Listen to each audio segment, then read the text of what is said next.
ఎవరికైనా అర్హత ఉంది రివ్యూ ఇవ్వడానికి, కానీ శృతి మించి ఇవ్వకూడదు రివ్యూ. మనోడు గేమ్ చేంజర్ మూవీ రివ్యూ మనోడికి నచ్చలేదని, మూవీ వరస్ట్ అని మనోడు రివ్యూ ఇచ్చాడు.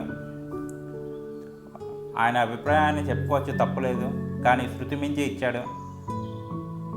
ఆయన బార్డర్ దాటి మరీ ఇచ్చాడు.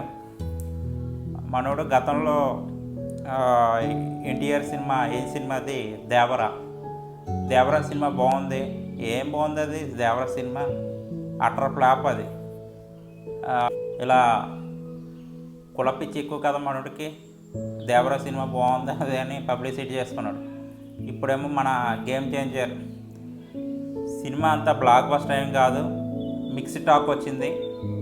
Okay, average hit. ఆ సినిమా మనోడు ఫ్లాప్ కింద చెప్పుకున్నాడు.